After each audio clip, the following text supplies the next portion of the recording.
kepada kita sehingga kita dapat berkumpul di ruang kelas ini. Salawat dan salam semua curahkan pada junjungan kita Habibana wa Nabiyana Muhammad SAW.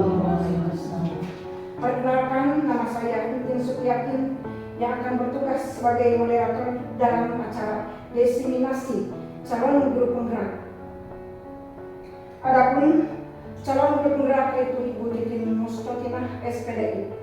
Baiklah teman-teman yang berbahagia, marilah kita mulai sesi yang pertama adalah pembukaan. Sebelum itu marilah kita mengucapkan basmalah bersama-sama. Bismillahirrahmanirrahim. Acara yang kedua yaitu sambutan dari Bapak Kepala Sekolah. Kepadanya kami persilakan. Bismillahirrahmanirrahim. Assalamualaikum warahmatullahi wabarakatuh. Waalaikumsalam warahmatullahi wabarakatuh. Alhamdulillahirabbil alamin. Segala puji bagi Allah yang telah memberikan karunia-Nya kepada kita sehingga bila kita pada hari ini bisa berkumpul bersama-sama dalam acara diseminasi tentang budaya positif yang nanti akan disampaikan oleh salah satu guru kita, Ibu Titin Mustokinah SPDI. Adapun yang pertama ucapan terima kasih pada rekan-rekan guru, Bapak Ibu guru yang telah menyempatkan waktunya hadir untuk mengikuti kegiatan ini.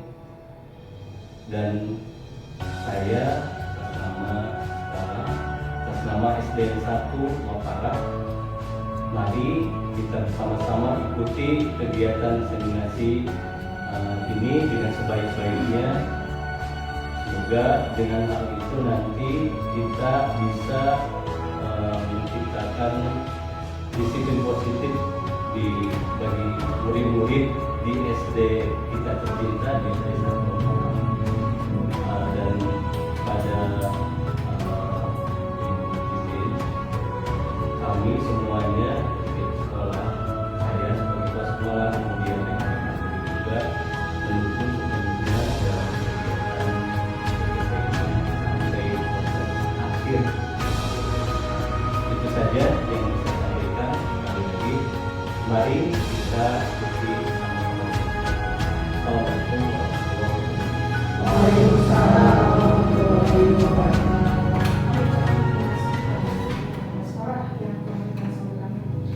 Acara selanjutnya itu pemaparan materi yang akan disampaikan oleh calon guru penggerak Ibu Titin Mustokinah. Terima kasih. Bismillahirrahmanirrahim. Assalamualaikum warahmatullahi wabarakatuh. Waalaikumsalam warahmatullahi wabarakatuh.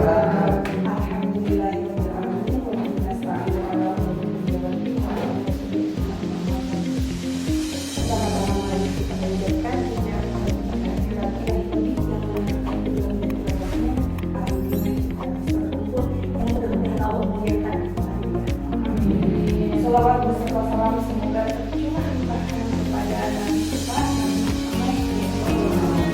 kepada sahabat wajah kami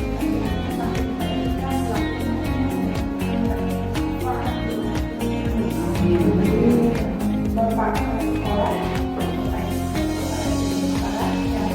saya hormati, kemudian Bapak dan Ibu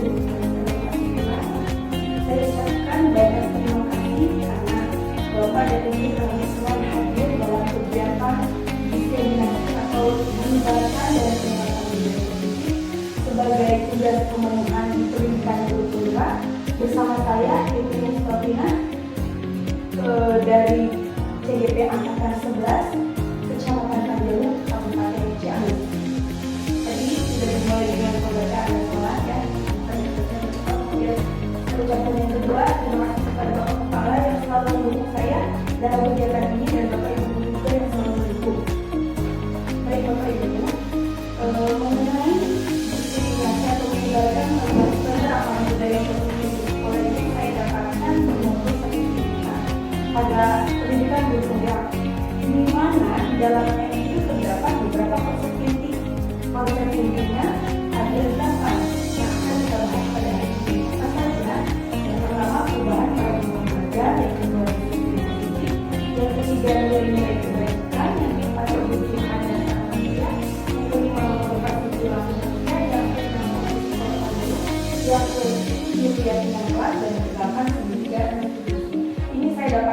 selama 2 minggu ya Bapak Ibu, tapi saya mendestinasikannya selama 1 hari. Mungkin hanya garis besarnya saja apa yang saya sampaikan, mudah-mudahan ada manfaatnya nanti ceritanya begini. Oke, kita masuk ke konsep inti yang pertama mengenai perubahan paradigma belajar atau dikatakan sebagai atau kata lainnya pembelajaran dengan paradigma baru. Saya ingin bertanya Bapak Ibu, ketika dulu paradigma pembelajaran pada zaman dulu, ketika saya masih guru SD, ya guru itu perannya itu lebih banyak ya, karena memang berpusat pada guru. Sementara di paradigma baru ini memang sudah terjadi perbedaan, harus berpusat pada peserta didik atau pada murid. Seperti apa paradigma pembelajaran baru ini? Nah, pembelajaran dengan paradigma baru merupakan pembelajaran yang dirancang berdasarkan prinsip pembelajaran berdifferensiasi, sehingga para peserta belajar itu berdasarkan tahap perkembangan sesuai dengan pembelajaran untuk memberikan profil pelajaran pembelajaran yang berdifferensiasi yang memenuhi kebutuhan para peserta. Karena kita ketahui kalau kebutuhan setiap anak itu berbeda-beda, tidak bisa kita samaratakan. Ya, untuk apa hal itu kita penuhi? Untuk mewujudkan profil pelajar Pancasila. Apa saja profil pelajar Pancasila yang tercantum dalam 6 dimensi profil Pancasila ini ya Bapak Ibu? Apa saja 6 dimensi itu? Ada beriman, bertakwa kepada Tuhan yang Maha Esa dan berakhlak mulia. Kemudian kedua, berkebinekaan global. Yang ketiga, bergotong royong. Yang keempat, kreatif. Yang kelima, bernalar kritis. Dan yang keenam, mandiri. Berikutnya, perubahan paradigma dan kontrol.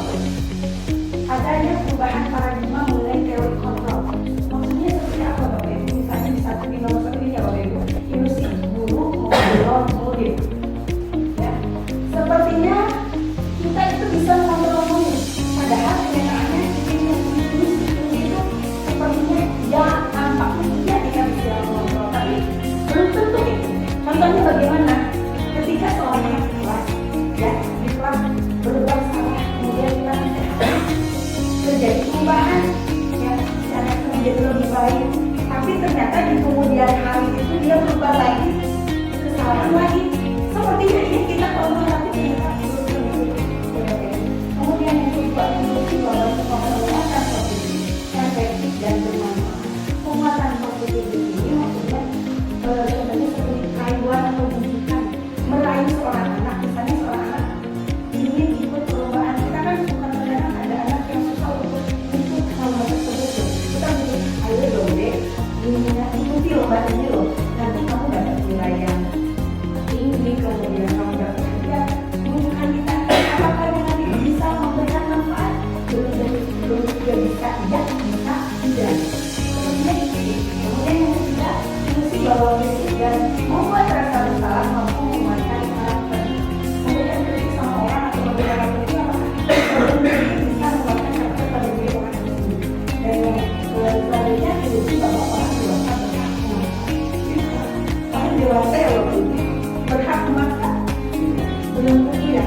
Karena memang kalau itu belum tentu bisa dengan memaksa, tetap saja ada hal yang bisa biasanya ulang-ulang sendiri. Nah, yang terbaik itu dari motivasi yang memang muncul dari diri itu sendiri, yang sadar dari diri sendiri, bukan dari pasangan atau dari anak lainnya. Berikutnya Bapak Ibu. Nah, mengubah paradigma stimulus respon berdekatan teori kontrol. Dengan stimulus respon di kuliah ya Bapak Ibu. Stimulus itu rangsangan respon menjawabnya. Nah, di teori stimulus respon realitasnya atau kebutuhan kita sama kata teori ini, tapi kita rubah ke teori kontrol bahwa kebutuhan kita berbeda. Jelas saya dengan kebutuhan kita berbeda. Lalu selanjutnya, semua orang melihat hal yang sama, tapi di teori kontrol setiap orang memiliki gambaran yang berbeda. Gambaran di sini maksudnya keinginan. Selanjutnya, kita mencoba mengubah orang agar berpandangan sama dengan kita. Tapi di teori kontrol mengatakan kita berusaha memahami pandangan orang lain dengan kita berusaha mengubah orang-orang, tapi itu tidak bisa karena kita punya pandangan orang lain berbeda. Kita harus memahami orang lain. Selanjutnya, perilaku buruk kata teori stimulus respon, perilaku buruk dilihat sebagai suatu kesalahan. Orang yang berbuat salah perilaku buruk dan dibuat dilihat sebagai suatu kesalahan. Orang yang berbuat buruk pasti ada salah. Tapi di teori kontrol ada tujuan. Dia berbuat salah itu pasti ada tujuan. Misalnya ada anak bertengkar, yang satu nonjok, yang satu jadi korban. Kata dia mah kata cek si yang nonjok kan pasti dia teh salah kan. Nah, kemudian ini pasti yang nonjok itu punya tujuan. Selanjutnya, orang lain bisa mengontrol saya. Kata teori stimulus respon, tapi di teori kontrol hanya kita yang bisa mengontrol diri kita sendiri. Selanjutnya, saya bisa mengontrol orang lain. Di teori kontrol tidak bisa mengontrol orang lain dan benar seperti itu. Selanjutnya, pemaksaan ada pada saat bujukan gagal. Ketika kita membujuk gagal, dipaksa untuk bisa. Tapi kalau di teori kontrol ada kolaborasi dengan orang-orang di sekitar, ada pilihan-pilihan, ada proses untuk menciptakan pilihan baru. Selanjutnya, stimulus respon mulai berpikir tentang kontrol. Tapi di teori kontrol mulai berpikir tentang ini bagaimana? Tadi dicontohkan anak yang bertengkar ya. Kalau menurut stimulus respon di salah satu anak ada yang ayah menang, ayah kalah. Tapi kalau di teori kontrol, meskipun ini yang menjadi ini jadi korban, mereka tetap posisinya menang dan menang. Selanjutnya, mengenai disiplin. Saya mau bertanya, ini teori fase kedua ya Bapak Ibu, tadi mengenai paradigma belajar dulu, kemudian juga mengenai disiplin positif. Sebelum disiplin positif, saya bertanya, ketika saya mengucapkan kata disiplin, terbesit di pikiran kita itu mengenai apa? Waktu, tepat waktu, tata tertib ya. Nah, tapi pada disiplin ini asal katanya dari kata disiplina yang artinya belajar. Disiplin mengacu pada disiplin. Jadi asal kata dari kata belajar. Belajar ini disiplin dari diri, dari diri yang mengacu memiliki rasa tanggung jawab terhadap apa yang dilakukan. Berdasarkan nilai-nilai yang dimiliki. Ketika dalam pendidikan belajar disiplin yang kesana supaya kita tanggung jawab apa yang kita ingin nilai-nilainya.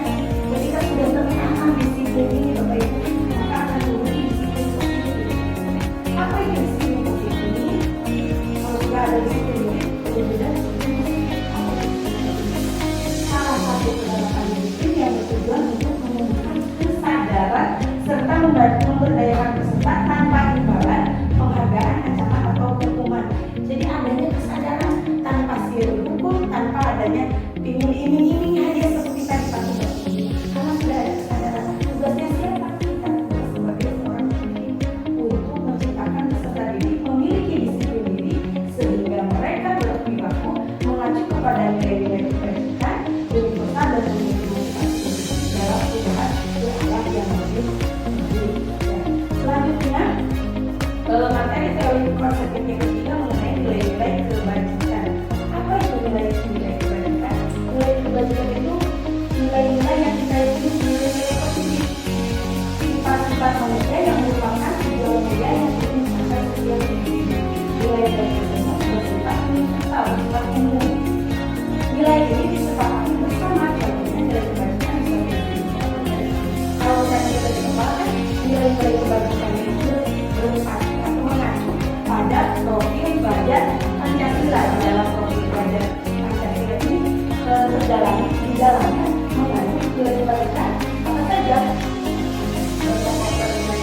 Mereka berakhlak mulia, berkebinekaan global, gotong royong, mandiri, kreatif, dan bernalar kritis. Karena ini yang disepakati pada profil pelajar Pancasila. Misalnya di institusi Ibo Primary Years Program PYP. Di dalamnya kebajikan yang ada nilai-nilainya itu toleransi, rasa hormat, integritas, mandiri, menghargai, antusias, empati, keikutsertaan, kreativitas, kerjasama, percaya diri, dan komitmen. Ini contohnya lagi keterampilan itu ada nilai-nilainya di sana ya. Ada yang Bapak Ibu dapat dipercaya, lurus hati, mendengar yang aktif, tidak merendahkan orang lain, dan memberikan yang terbaik dari diri. Selanjutnya, materi keempat mengenai kebutuhan dasar manusia. Kebutuhan dasar manusia, apa yang menjadi kebutuhan dasar kita sebagai manusia?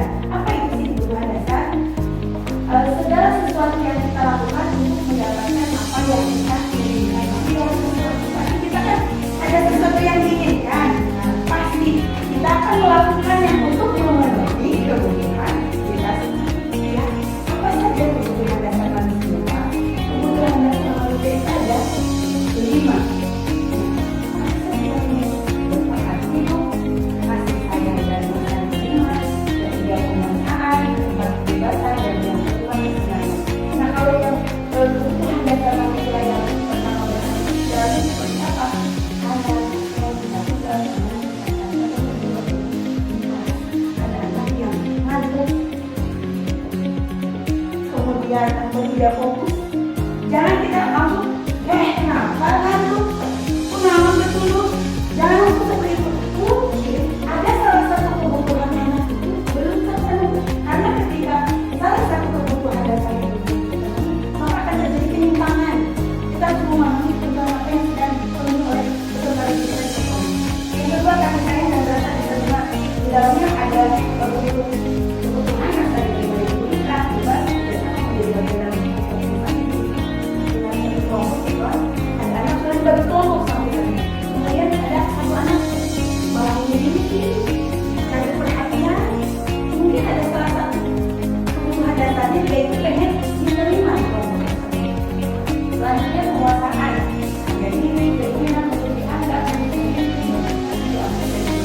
kalau ini ada anak yang suka dikit-dikit maju ke depan, dikit-dikit apa yang tercapai sama kita ya. Mungkin ada kebutuhannya penguasaan yang ingin dia cukupi. Kemudian kebebasan di dalamnya contohnya nanti memiliki pilihan bahwa baru memberikan saat dirinya.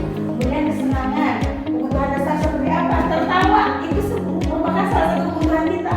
Harus itu kita jangan terlalu stres ya. Harus ada tertawa, kemudian bermain, healing itu termasuk kebutuhan dasar yang harus kita penuhi. Jangan terus kerja, kita harus hiburan dong. Oke, setuju. Selanjutnya, nah motivasi yang kelima, motivasi perilaku manusia. Ada yang mendasari kenapa manusia itu berperilaku. Apa yang memotivasi perilaku manusia melakukan sesuatu hal? Ada tiga alasan. Yang pertama, untuk menghindari ketidaknyamanan yang ada di dunia. Yang kedua, untuk mendapatkan imbalan penghargaan dari orang lain. Yang ketiga, untuk menjadi orang yang mereka inginkan dari diri sendiri. Ini sebenarnya gini. Kalau yang menurut itu menghindari ketidaknyamanan atau kebutuhan di kelas 5. Ada peraturan atau ada kesepakatan. Anak diminta untuk membuat tumbler. Ketika anak tersebut tidak membuat tumbler, konsekuensinya tidak diistirahatkan. Misalnya, nah ada anak unik sekali di kelas 5, dia bawa tumbler, tapi ternyata tidak dipakai, jajan tetap pakai plastik. Kenapa? Karena ini motivasinya untuk menghindari ketidaknyamanan, karena tidak mau dihukum. Kalau yang tetap istirahat, tetap, tapi tumbler tetap jangan dipakai gitu, karena emang dia itu motivasinya atau perilakunya itu karena ingin menghindari hukuman atau tidak nyaman untuk tidak dihukum. Kedua, untuk mendapatkan imbalan atau penghargaan dari orang lain. Misalnya tadi takdir seperti tadi ya Bapak Ibu. Ayo siapa yang mau ke depan nanti Ibu kasih reward.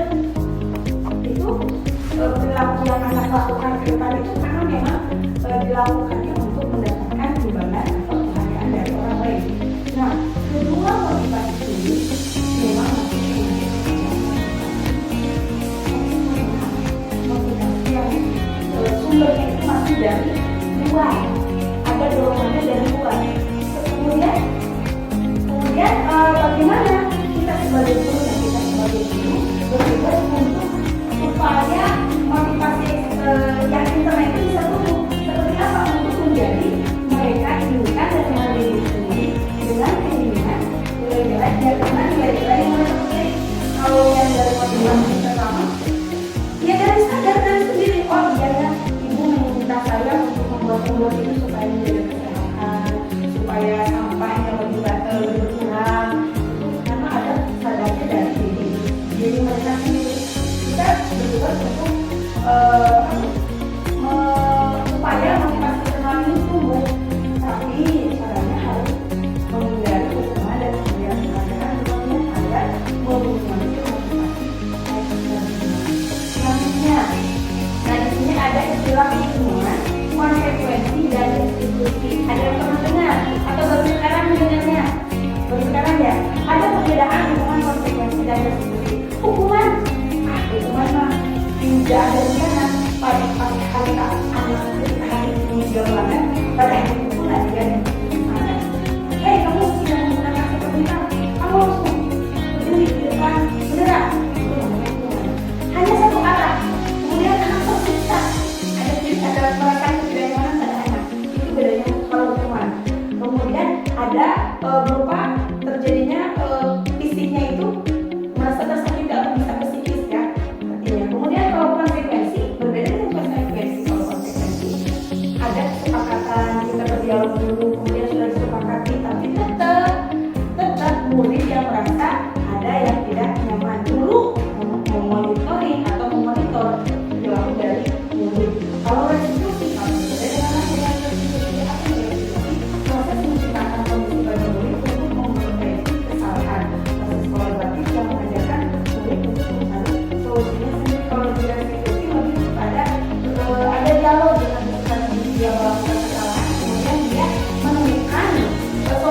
dari permasalahan yang dijalankan sendiri. Jadi dia menemukan solusi sendiri.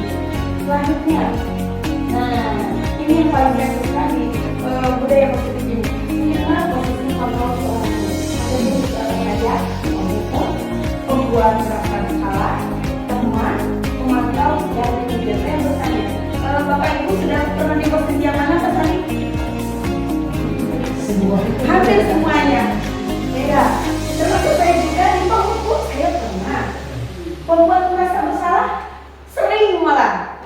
Di teman juga pernah. Pemantau mungkin pernah. Kalau manajer itu mungkin sedikit sedang belajar. Nah, di pembuku itu seperti apa Bapak Ibu?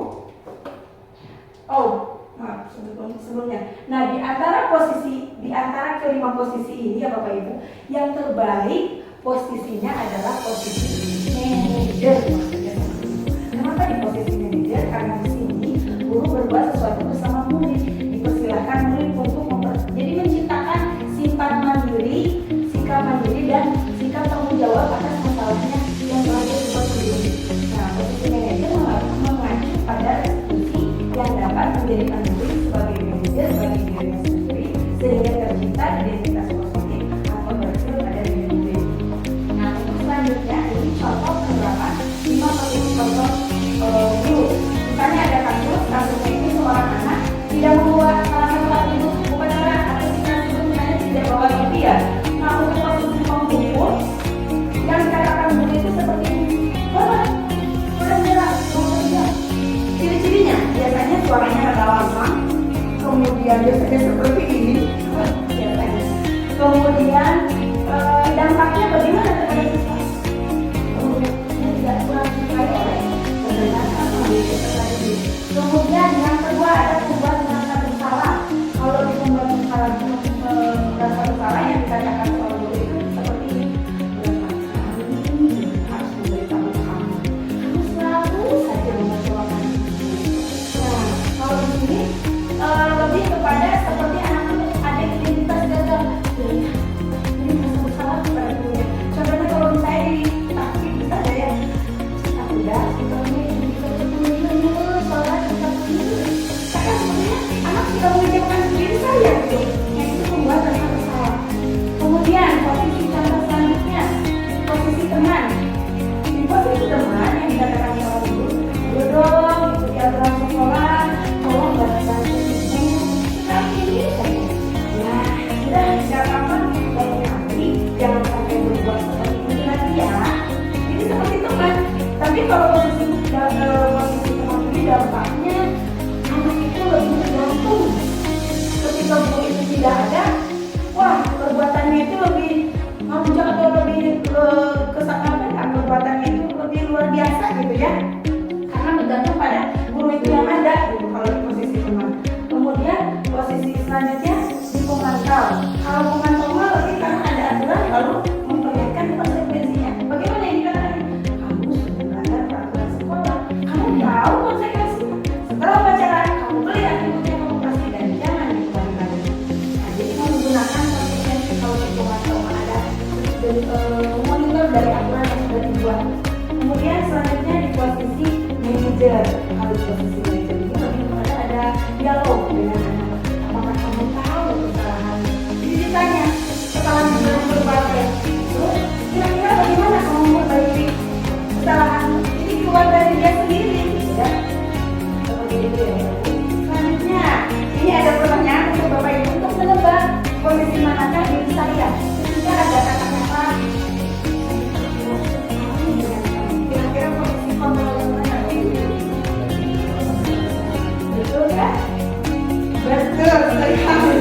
Kemudian selanjutnya kamu tidak pernah benar melakukannya. Apa kayak gitu?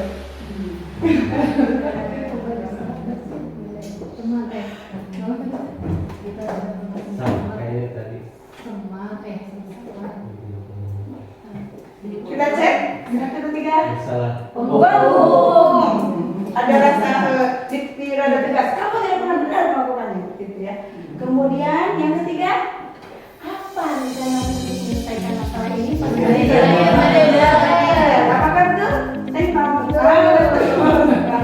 Selanjutnya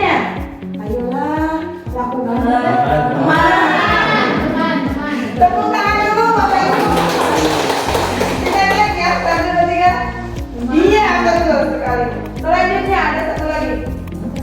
Kamu tidak pernah melawat kita. Jika tidak, jawab.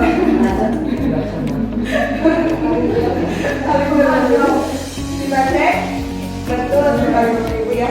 Dari 5 posisi kontrol ini ya Bapak Ibu, saya harapkan dan kita semoga bisa meninggalkan di posisi manager karena itu posisi yang paling terbaik walaupun memang tidak bisa lepas dari keempat posisi. Iya, keempat posisi susah gitu karena memang ya tergantung kondisi dari psikis kita ya Bapak Ibu. Semoga kita bisa di posisi manajer seterusnya Bapak Ibu. Selanjutnya mengenai keyakinan.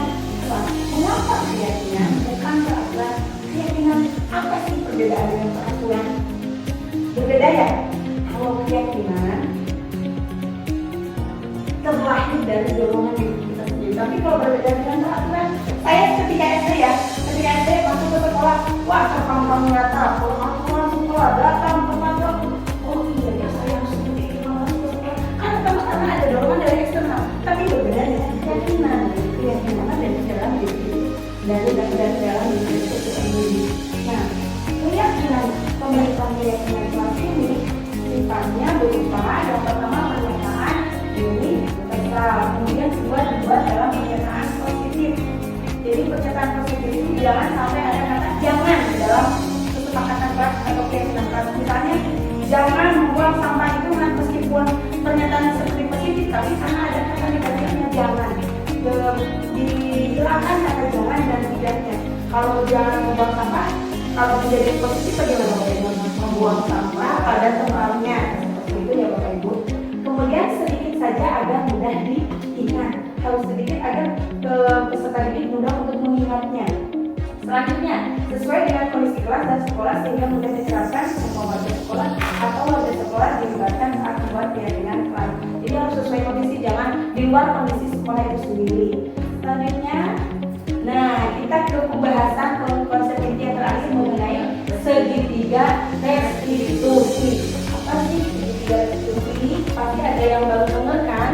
Dan saya juga baru dengar hari ini ketika sedang di pendidikan guru penggerak. Nah, di pendidikan guru penggerak ini membahas mengenai segitiga restitusi yang pengertiannya atau dari pengertian dari segitiga restitusi ini adalah suatu dialog yang dijalankan oleh guru agar dapat menghasilkan murid yang mandiri dan bertanggung jawab.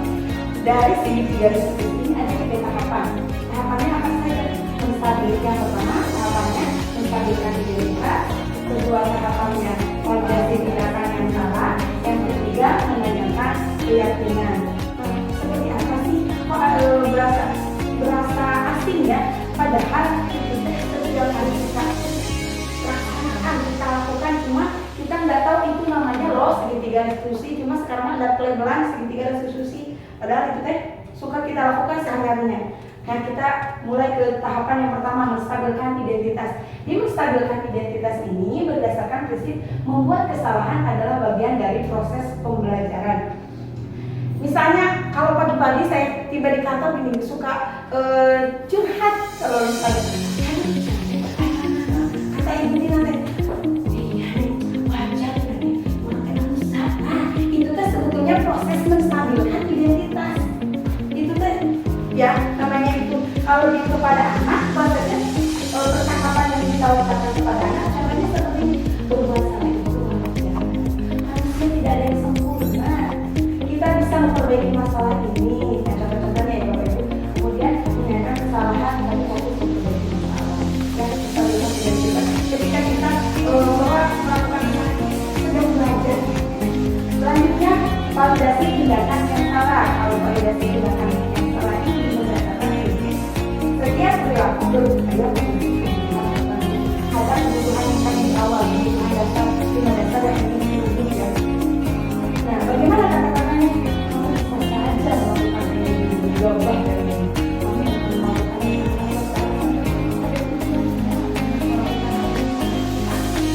Kemudian kamu melakukannya karena menyenangkan sesuatu tanpa sesuatu. Kamu bisa mempelajari sesuatu perilaku baru, kemudian akan belajarnya.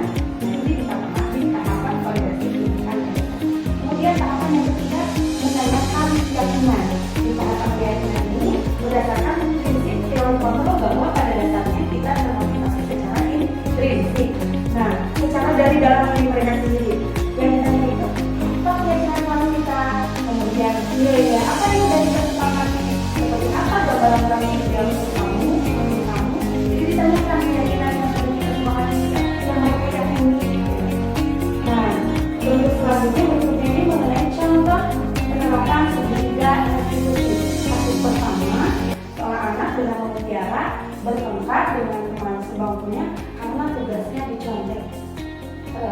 Mari kita saksikan bersama. Selamat siang Tiara. Silakan Tiara. Tadi ibu dari ketua kelas katanya Tiara bertengkar dengan teman sebangku Tiara dengan Tiara, betul? Dia tuh sangat kesal dengan aku. Kenapa kesal? Karena dia selalu menuntut PR saya, bukan hanya PR, dia selalu menuntut tugas saya dengan dirinya. Wajar kalau dia marah karena jika ibu di posisi Tiara juga pasti akan melakukan hal yang demikian. Lalu ketika Tiara hasil pekerjaan yang dicontek, apa yang Tiara lakukan? Saya menuntut dia, dan saya mencontek dia di hadapannya. Begitu. Iya, Wajar ya, karena mungkin Tiara tidak rela hasil pekerjaan yang dicontek. Ibu menghargai apa yang Tiara lakukan dan Tiara tidak melakukan hal yang diburuk lagi. Tapi coba sekarang kita pikirkan, marah-marah, melempar buku, apakah sesuai dengan keyakinan kelas marah? Menurut Tiara, keyakinan kelas mana yang sudah Tiara langgar? Apa menghormati dan menghargai antar teman itu penting ya? Jika memang penting, apa yang harus Tiara lakukan? Berarti dia mau bisa memperbaiki masalah ini dengan cara bagaimana Tiara?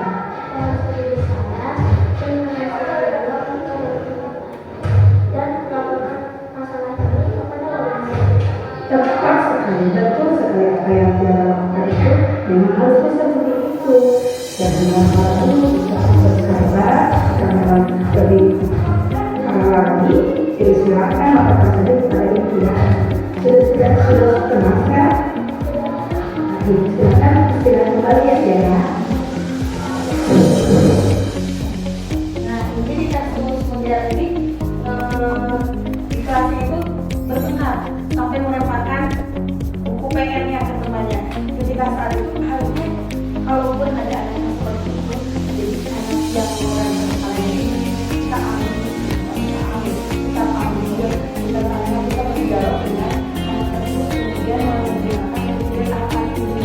Nah, kemudian ada satu yang kedua, kasus kedua, saya melakukan kesimpulan dengan tinggal dan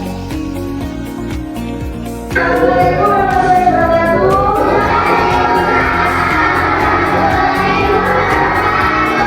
Anak-anak ini kita belajar mengenai Ibrahim dan seperti kalian mengetahui kalau bilang itu apa? Persamaan. Persamaan ada di persamaan kata persamaan ini.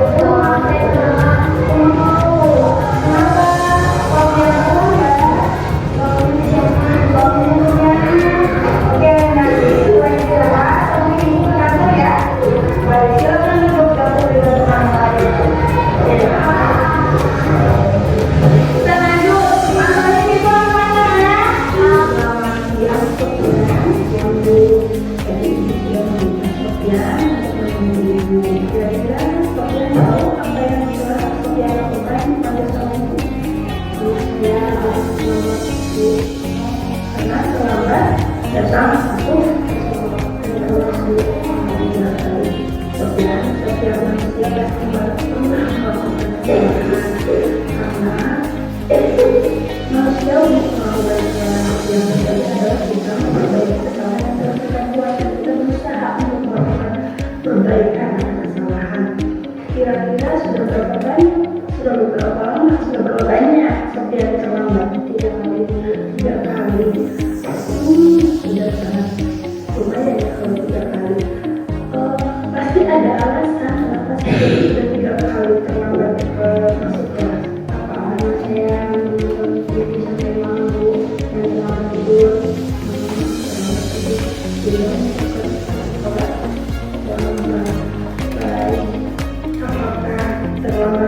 kelas sudah ada keyakinan yang telah kita buat kira-kira keyakinan macam mana yang telah sosial ada di kelas apakah memang sosial datang ke saya untuk kelas itu merupakan hal yang penting di seluruh dunia masuklah dengan kelas itu akan mungkin karena tidak terlambat mata pelajaran itu akan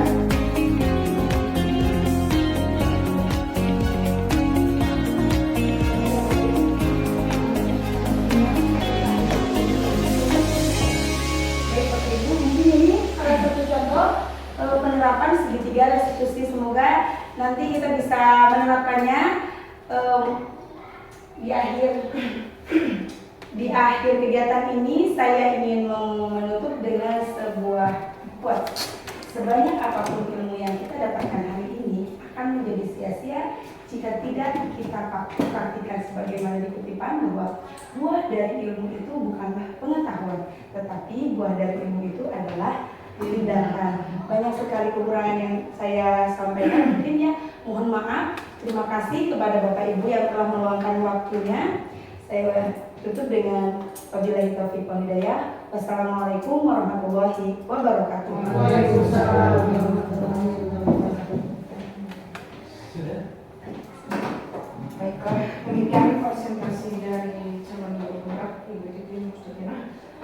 Saya sebagai moderator, saya minta maaf apabila ada kekurangan. Wassalamualaikum warahmatullahi wabarakatuh. Waalaikumsalam warahmatullahi wabarakatuh. Berikut ini merupakan PPT yang saya sampaikan, yang saya paparkan pada pelaksanaan aksi nyata modul 1.4.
Selanjutnya, video mengenai penerapan kesepakatan kelas di kelas 5. Ini salah satu penerapan budaya positif yang ada dan saya laksanakan. Selamat menyaksikan. Pagi anak-anak. Bagaimana kabar kalian hari ini? Alhamdulillah ya, kita masuk ke semester pertama di kelas yang baru ya, di tempat yang baru. Semoga kalian di kelas ini semakin betah dan semakin semangat untuk belajar. Nah, ketika kalian masuk di kelas 5 ini, tentunya kalian mimpi kan? Kalian punya mimpi? Punya.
semoga bermanfaat.